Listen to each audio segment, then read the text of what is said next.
A loan officer slid the paper across his desk without ever looking at my face, and he told me I had 48 hours on hands. 48 hours to produce money I did not have, all before Cedar Hollow Savings and Trust would take my father's garage. I didn't. The shop he'd built with his own 2 hands or his hand. The shop where his handwriting is still on the office door. That the only thing my daughter and I have in this world box in my phone. When I tried to tell him again that I'd made every payment with him, that I could prove it that the bank's own records were wrong. My father, he sighed at me the way a man sighs at a fly, and he said to the town's sir beside me, "This is not a negotiation."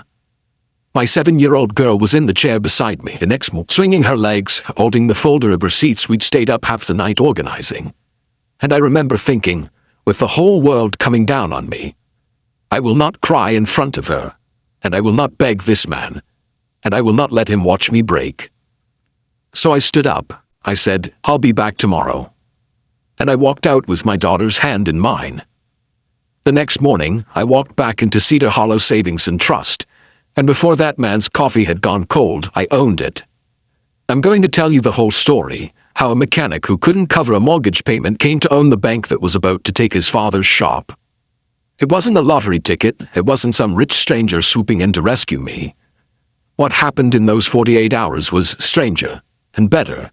And it all came out of a dented tin box on a shelf in my father's garage, and out of 31 years of a quiet man being decent to people who never forgot it. But before I get into it, let me tell you the thing this taught me, because it's the whole spine of everything that follows. A man's real wealth is never in his bank account.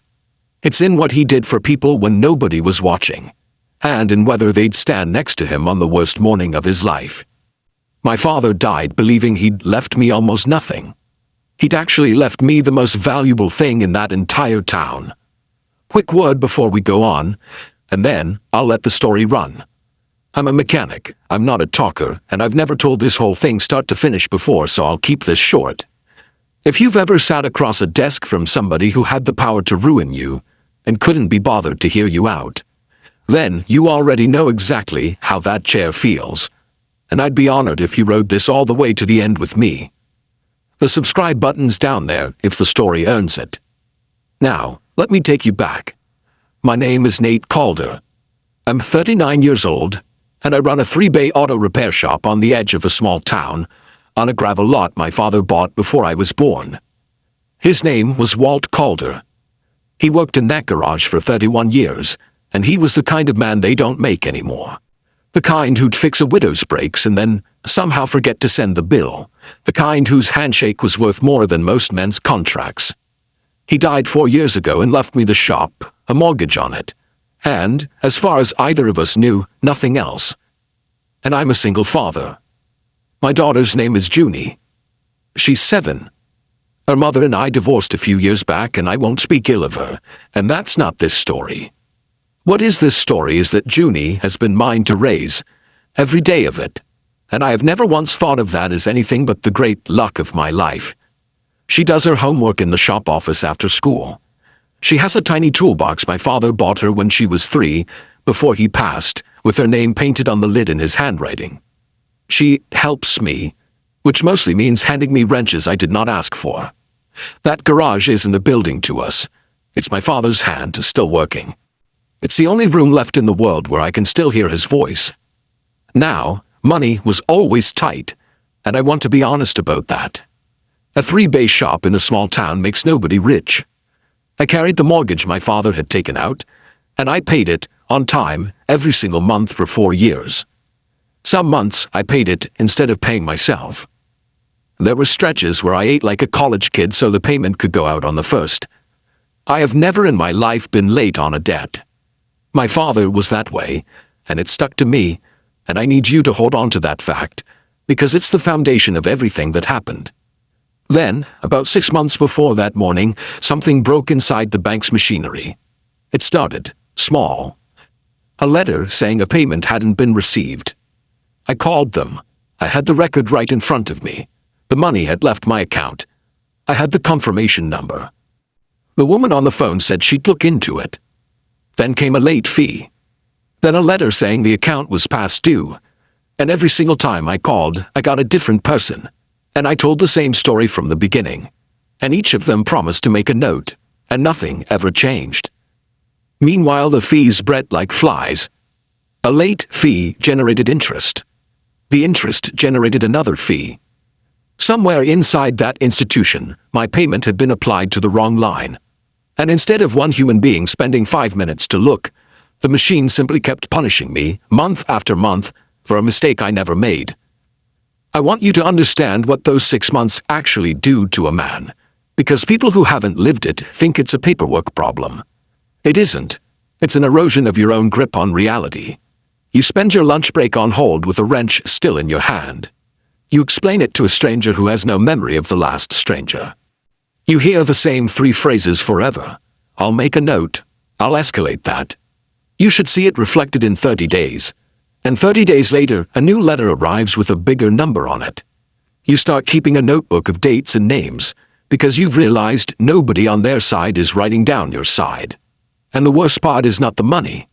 The worst part is that after 4 months of being politely disbelieved, some cowardly corner of you starts to wonder whether you're the one who's wrong. You're holding the proof in your hand, and you still start to doubt it, because so many calm professional voices have implied that you must have made an error. That's what those places do. They don't fight you. They just wear the truth out of you. And buried deep in the mortgage my father signed at his kitchen table, in his careful hand, there was a clause. The kind nobody reads and nobody explains. If the account fell into a certain kind of default, the bank could accelerate the loan, demand the whole balance, not the missed payment, everything at once. A sum of money I could no more produce than I could produce a moon rocket. So, a mistake that was never mine metastasized, over 6 months of my calls being noted and ignored, into a demand for the entire balance, backed by the threat of taking my father's garage. And that is how I came to be sitting across from a loan officer named Mr. Ridley, with my daughter beside me and a folder of proof on my knees. I'll describe him fairly, because I've had a long time to think about him. He wasn't a monster. He was something more common. He was a man who decided who I was before I sat down. He looked at my work clothes and at the grease in the creases of my knuckles that no scrubbing ever takes out, and at my kid in a hand-me-down coat, and he filed me instantly under a heading he'd used 1,000 times. Small man, can't pay, full of excuses. And once he'd filed me there, nothing I said could get out of that folder. That's the thing about being poor and being right at the same time. Nobody ever believes the second part. I laid it all on his desk.